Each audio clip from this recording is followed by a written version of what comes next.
नमस्कार दोस्तों, आज 1 मार्च 2022 सबको महाशिवरात्रि की बहुत बहुत बधाई। मैं आपका दोस्त शशि भूषण गर्ग, आप देख रहे हैं YouTube channel industrial plot on Yamuna express way. वैसे तो लोगों को हम प्लॉट दिलवाते हैं, ये वीडियो स्पेशल उन लोगों के लिए है कि जो घर भी लेना चाहते हैं रहने के लिए और इन्वेस्टमेंट भी करना चाहते हैं। तो ये वीडियो उनकी कन्फ्यूजन दूर करने के लिए है कि लोग बात करते हैं कि गर्ग साहब प्लॉट दिलवा दो, पर वैसे बड़े कन्फ्यूज रहते हैं। बल्कि दुख की बात है कि डील करोड़ों की करनी है पर बात करने की समझ नहीं है, तो बड़ा दुखदाई हो जाता है ये। अब जैसे ये सब लोग भोले भंडारी के दर्शन करने जाते हैं तो मन में होता है कि कुछ मांगना है भोले भंडारी से, भोले भंडारी सब दे देते हैं। इसी तरह आप अपने सलाहकार को कुछ मांग रहे हो तो उसे बताना तो पड़ेगा ढंग से। अगर आप कन्फ्यूज ही होते रहोगे तो क्या तो भोले भंडारी सुनेगा और क्या आपका सलाहकार सुनेगा, दोनों ही कन्फ्यूज रहेंगे। तो उसका नियम है कि आप पहले सलाह करो कि भैया इन्वेस्ट करना है या रहना है, क्योंकि 10 सालों में पूरी दुनिया बदल जाती है। जैसे मान लो आपने घर बनाया, उसमें चाहे उसकी लाइफ 200 साल हो, पर 10 साल में सारा नक्शा चेंज हो जाता है। घर बनाने का मटेरियल चेंज हो जाता है, पेंट चेंज हो जाते हैं। जैसे पहले ज़्यादा लकड़ी यूज होती थी, उसके बाद कंसेप्ट चेंज हुआ, कांच यूज होने लगा, अब स्टील बड़ा यूज होता है, स्टेनलेस स्टील घरों के अंदर। तो 10 सालों में सब कुछ बदल जाता है, पर लोग इसी में कंफ्यूज रहते हैं कि क्या बोलें।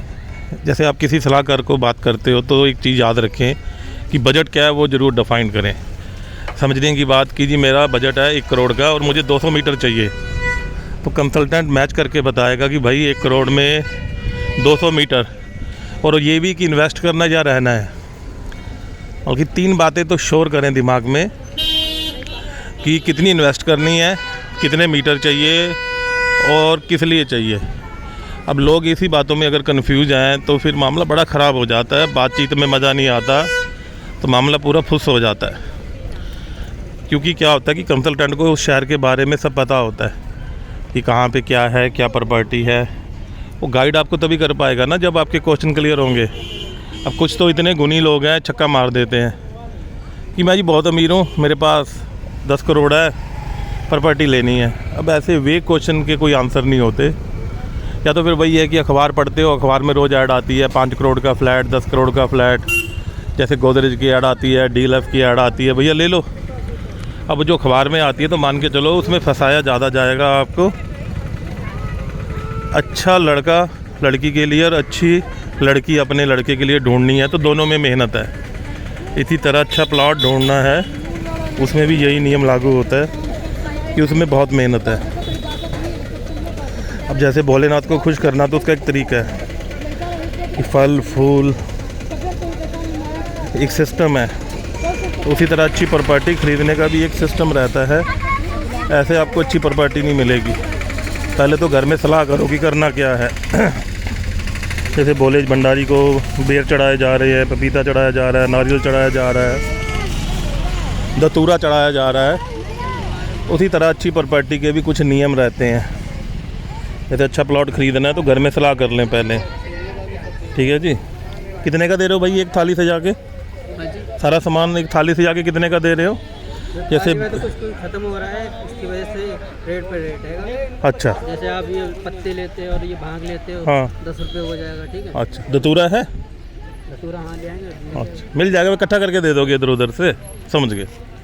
तो वही चीज़ रहती है कि कई बार क्या होता है कि जैसे इनके पास कुछ सामान कम है तो कंसल्टेंट दूसरे लोगों से बात करके आपके लिए सामान ढूंढ के दे देते हैं। पर अगर आपके क्वेश्चन ही क्लियर नहीं है तो फिर क्या ढूंढ के देगा?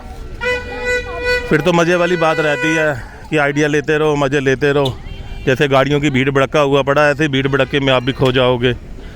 तो अपने क्वेश्चंस क्लियर करो।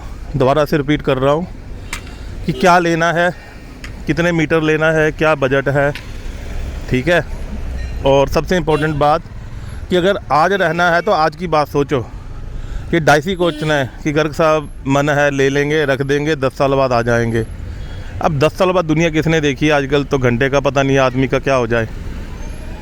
तो ये क्वेश्चंस बड़े आपके क्लियर होने चाहिए, जबकि मैं महसूस करता हूँ कि लोगों के क्वेश्चन ही क्लियर नहीं है। एक तरह से ये एजुकेशनल वीडियो है कि पहले आप घर में सलाह कर लो कि भाई क्या करना है, क्या लेना है। उससे फ़ायदा क्या रहता है कि जैसे एक आदमी कहता है जी मैं तो गरीब आदमी हूँ, मतलब कि ड्राइवर हूँ, मुझे 2 लाख का प्लॉट चाहिए। 2 लाख का प्लॉट भी है धनकौर स्टेशन के पास, प्लॉट एक कॉलोनी कट रही है 52 बीघा, मैं 2 लाख का भी मिल जाएगा प्लॉट। कुछ कहता है जी मैं तो और भी गरीब हूँ, मुझे तो 1 लाख का प्लॉट चाहिए, 1 लाख का प्लॉट भी मिल जाएगा। वहाँ पे 25 मीटर मिलता है 1 लाख रुपए का। तो ये नियम कुछ होते हैं। इसी तरह प्रॉपर्टी में भी नियम है। जैसे किसी को चाहिए 500 मीटर, बजट उसका 20 लाख का है, तो प्रॉपर्टी उस तरह से ढूंढी जाती है, क्योंकि प्रॉपर्टी एक तरह की नहीं है, प्रॉपर्टी बहुत तरह की होती है। उसमें कच्ची कॉलोनी है, पक्की कॉलोनी है, रजिस्टर्ड कॉलोनी है, डूब क्षेत्र के प्लॉट है और डिस्प्यूटेड प्लॉट है, तो बहुत तरह की होती है। हाँ, इसमें समझदारी ये है कि जो लोग इसमें पैसा कमाते हैं उनके कंसेप्ट बड़े क्लियर रहते हैं। वो कहते हैं गर्ग साहब हमें तो सरकारी अलॉटमेंट चाहिए, सिर्फ जो सरकार देती है। अब उसमें फ़ायदा है कि उस पर ना तो कोई कब्जा कर सकता है। आप लेके चले गए, 20 साल बाद आए, फ़ौरन चले गए, वहाँ मन नहीं किया वापस आ गए कि चलो इंडिया में चलते हैं, तो आपका प्लॉट वही रहेगा। जैसे DLF ने अपने DLF 1, 2, 3 गुड़गांव में प्लॉट काटे थे 1980 में। 1980 में उन्होंने 2 लाख के बेचे थे, उनका कनॉट प्लेस में दफ्तर था। अब लोगों ने प्लॉट लेके भूल गए, फ़ौरन चले गए, 30 साल बाद वापस आए कि चलो अब 60 साल के हो गए, अब ज़िंदगी इंडिया में रहेंगे। उनका कंसेप्ट क्लियर था। DLF को मेंटेनेंस देते रहे हर महीने की 2-3 हज़ार रुपये। तो आप देखेंगे DLF 2 में जाइए, प्लॉट अब भी सेफ़ है और साफ़ सुथरा है, क्योंकि वो कंपनी का प्लॉट है, कोई कब्जा नहीं कर सकता। इसी तरह जो सरकारी प्लॉट होते हैं उन पर भी कोई कब्जा नहीं कर सकता, तो कच्ची कॉलोनी के प्लॉट पे कब्जा हो जाता है। तो ऐसे बहुत सारे कंसेप्ट रहते हैं, पर लोग सीखते नहीं हैं, पढ़ते नहीं हैं, बस सीधा कहेंगे जी बस ऐसा प्लॉट दिलवा दो, आज 1 करोड़ का है, बस 2 महीने में 2 करोड़ का हो जाए। अरे भैया, ऐसा दुनिया में कहीं नहीं होता है। प्रॉपर्टी अच्छी ढूंढने के लिए दिमाग लगाना पड़ेगा और क्लाइंट को स्पेसिफिक क्वेश्चंस आपको बोलने पड़ेंगे। जैसे कि आपको बोलना पड़ेगा जी गर्ग साहब स्वर्ण नगरी में क्या रेट चल रहा है। पिछली बार आया था 1 करोड़ का 200 मीटर था, अच्छा प्लॉट स्वर्ण नगरी में आज भी आपको 1 करोड़ 30 लाख का मिलेगा 200 मीटर का, मतलब कि 60 से भी ऊपर मिलेगा। अब उसमें कोई प्लॉट ऐसा है आपको चाहिए 90 लाख का चाहिए, तो 90 लाख का भी मिल जाएगा। कूड़े घर के पास मिल जाएगा प्लॉट में, कूड़े की बदबू आती है। भैया और सस्ता चाहिए, कंसल्टेंट का काम होता है आपको प्रॉपर्टी मैच करके देना। तो मेरी रिक्वेस्ट है कि आप जब भी कोई प्रॉपर्टी की बात करें तो अपने कंसेप्ट क्लियर करें, साफ बताएं कि भाई इन्वेस्टमेंट करनी है, 1 करोड़ का बजट है और 1 करोड़ में मैं चाहता हूं कि मुझे 200 मीटर मिल जाए। अगर आप कंसेप्ट क्लियर नहीं करेंगे तो उसमें क्या होता है, पहले तो कंसल्टेंट आपको सीरियस ही नहीं लेता, वो सोचता है यार मज़ा मार रहा है, फालतू का आदमी है। क्योंकि कंसल्टेंट के पास रोज़ हज़ारों फ़ोन आते हैं, तो वो इतना एक्सपर्ट हो जाता है, उसे पता होता है। अब जैसे जो गुब्बारे बेच रहा है, अब आज शिवरात्रि है, लोग बच्चे साथ लेके आ रहे हैं, इसे पता है कि भैया बंदा फंसेगा ही फंसेगा। अब एक गुब्बारे की कीमत 2 रुपये आती है, अब जो मिला जुला के 20 रुपये का 30 रुपये का बेचेगा। हाँ भैया, कितने का गुब्बारा ऊपर वाला? कौन सा? ये ऊपर वाला। अच्छा, जैसे अब शिवरात्रि है तो माल निकल रहा है, काम निकल रहा है, क्योंकि बच्चे आ रहे हैं साथ माँ बाप के, तो दिलवाते हैं, इसलिए आप जब भी फंक्शन होता है तो वो चले जाते हैं, उस दिन अच्छा काम निकल जाता है। हाँ साहब, हो जाता है साहब, बिल्कुल सही। तो दोस्तों, ये प्रॉपर्टी में भी यही नियम है कि 1 साल पहले ग्रेटर नोएडा में जिन लोगों को पैसा चाहिए था वो बेच रहे थे, वो सस्ता भी बेच रहे थे। अब जिन्हें ज़रूरत थी वो बेच के निकल गए, मौका हाथ से चला गया। अब तो जिसे रहना है कि मान लो कोई फॉरेन से आया डॉलर कमा के, भैया उसके पास अच्छे पैसे हैं, वो कहेगा गर्ग साहब अच्छी प्रॉपर्टी दिलवाओ, पैसे का कोई वादा नहीं है।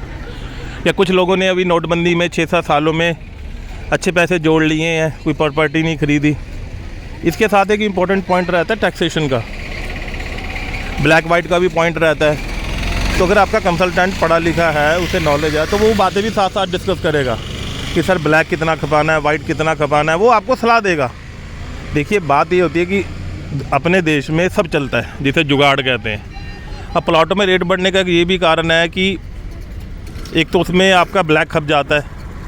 जैसे यहाँ पे 60,000 मीटर का रेट है, रजिस्ट्री तो 22,000 पे हो रही है, बाकी ब्लैक खपा रही है दुनिया, इसलिए भी रेट बढ़ रहे हैं। दूसरा, प्लॉटों के रेट बढ़ने का कारण है कि आपने एक फ्लैट ख़रीदा 1 करोड़ का, अब उसमें 18 लाख तो आपको GST देना पड़ेगा।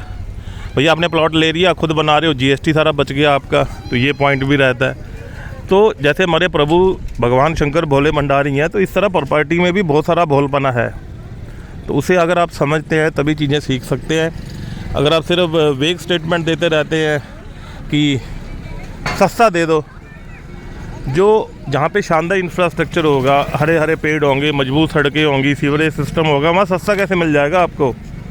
अरे भैया तुम कच्ची कॉलोनी में तो खड़ी नहीं कि दिल्ली के सीलमपुर में, शादरा में, जो बकवास जगह, बिल्कुल रद्दी जगह है जहाँ पे सांस नहीं आ रहा, भाई सीलमपुर में सस्ता मिल सकता है आपको, यहाँ कैसे सस्ता मिल जाएगा? अब देखिए आज जैसे पूजा करने लोग आए हैं, अब दिल्ली में तो जाम लग जाता है इतने में, ये देखिए गाड़ियाँ ही गाड़ियाँ और कोई पंगा नहीं है, दूर तक गाड़ियाँ देख रहे हो, सिस्टमेटिक काम हो रहा है। तो जहाँ पे सब कुछ सिस्टमेटिक होता है वहाँ पे कभी भी माल सस्ता नहीं मिलता, वहाँ तो माल आपको जो नॉर्मल रेट है उससे ज़्यादा ही फालतू पैसे देने पड़ेंगे आपको। देखिए भक्तगण इतने शरीफ हैं कि लाइन में लग के दर्शन कर रहे हैं, ऐसा नहीं है सीधे चले जाएँ कोई नहीं रोकेगा। अब ये बंदे लाइन में खड़े हैं, अब इन्हें पता है कि चलो और तो कोई नहीं देख रहा, भोले भंडारी तो देख रहा है। तो ये चीज़ें आपको कंसेप्ट क्लियर करने पड़ते हैं, और जब घर से चलते हो तभी सारी बातें क्लियर करो कि क्या लेना है, कैसे लेना है, और उससे सच बोलो। लोग सलाहकार को एक झूठ और बोलते हैं कि गर्ग साहब हमें रहना है, जबकि रहना नहीं होता, वो रहने का इसलिए बोलते हैं कि माइलेज मिल सके, कि सलाहकार के मन में हल्की सी सहानुभूति आ जाए कि यार ये रहने के लिए मांग रहा है, जबकि करनी इन्वेस्टमेंट होती है उसमें भी झूठ बोलते हैं। तो जो भी सच्ची बात है आप उसे सच बात बताओ, ताकि वो उसी के हिसाब से प्रॉपर्टी मैच करके दे आपको। तो मैंने कुछ शब्द बताए आपको जो कि ज़रूरी शब्द हैं। जैसे आप कार लेने के, अब जैसे मान लो टाटा की कार है, टाटा के शोरूम में 20 कारें हैं, अब बताओगे तो सही भाई साहब मेरा 5 लाख का बजट है और मैं चाहता हूँ कि मेरी CNG पे गाड़ी चले, ज़्यादा डीजल का खर्चा ना आए, पेट्रोल का खर्चा ना आए। ये सारी बातें प्रॉपर्टी में भी सेम नियम लागू होता है, प्रॉपर्टी में भी सेम नियम लागू होता है। जैसे अब सब्जी मंडी जाओ, अब सब्जी मंडी में जब सब्जी मंडी खुलती है 12 बजे सबसे तेज़ रेट होता है, वही रात के 11 बजे चले जाओ उसके पैसे पूरे हो जाते हैं, आप उसके हाथ बांधो फ्री में भी दे देगा, चल ले जा यार कोई टेंशन नहीं है। तो प्रॉपर्टी में भी मौका होता है। इस वक्त प्रॉपर्टी में पंगा क्या है कि जो सस्ता माल था सारा निकल चुका है, अभी सारा तेज़ माल आ रहा है, अभी तेज़ माल आ रहा है। प्रॉपर्टी भी बिल्कुल मंदिर की तरह, जैसे आज भीड़ लगी हुई है शिवरात्रि, अब कल आओ मंदिर खाली मिलेगा। भैया आप बोलो आज खाली मंदिर करवा दो, कैसे करवा दे भाई, शिवरात्रि आज तो रश ही रहेगा। तो प्रॉपर्टी में भी एक टाइम होता है कि जब खाली होता है, मैं कोई भी ले लो सस्ता ले लो, एक टाइम होता है कि भीड़ लगी हुई है आपको महंगी मिलेगी। तो ग्रेटर नोएडा में इस वक्त भीड़ लगी हुई है, अच्छा माल आपको मिलेगा ही नहीं, और मिलेगा तो महंगा मिलेगा, जैसे कहते हैं ना मुँह मांग दामों पर। जैसे एक अमिताभ बच्चन की सौदागर मूवी थी, उसमें गुड़ बेचता है, उसका इतना शानदार गुड़ होता है वो सबसे महंगा बेचता है, वो तुरंत बिक जाता है। उसके बाद वो शादी वादी कर लेता है तो उसकी बीवी जला हुआ गुड़ बनाती है तो कोई फ्री में भी नहीं लेता, गालियाँ अलग से मिलती हैं। तो ये सेम कंसेप्ट है। तो मैं दर्शकों से रिक्वेस्ट करूँगा जब भी फ़ोन करें तो कुछ बातें क्लियर करके चलें कि गर्ग साहब मुझे चाहिए 500 मीटर और मेरा बजट है 1 करोड़ का, और मुझे इन्वेस्टमेंट के लिए चाहिए, अच्छी जगह देख के बताओ। तो जब तक आप पॉइंट क्लियर नहीं करेंगे आपको अच्छी प्रॉपर्टी नहीं मिलेगी। फिर तो धक्के ही धक्के है कि भगवान भोले के दरबार में भी खड़े हैं और भोले को कन्फ्यूज कर रहे हैं। कभी कह रहे हैं भोले भंडारी प्लॉट दिलवा दे, कभी कहते हैं प्लॉट दिलवा दे, कभी कहते हैं अमेरिका सेट कर दे। 10-12 बातें उल्टी पुल्टी बोल रहे हो, भोले भंडारी कहेगा यार तू जा मौज मार, मैं कुछ नहीं दूंगा तुझे। तो कंसल्टेंट भी ऐसे परेशान हो जाता है, वो समझ जाता है ये मज़ा खाने वाला पार्टी है, भगाओ इसको। क्योंकि जो अच्छा आपका कंसल्टेंट है उसके पास काम की कमी नहीं है, वो फालतू बंदों को कभी भी इंटरटेन नहीं करेगा, भगा देगा। तो दोस्तों ऐसे ही आप चीज़ों को सोचे समझे गहराई करें, अच्छी चीज़ तो ढूंढनी पड़ेगी, टाइम और पैसा दोनों लगता है। मैं आपका दोस्त शशि भूषण गर्ग, ऐसे प्यार बनाए रखें। जय हिंद, जय भारत, नमस्कार।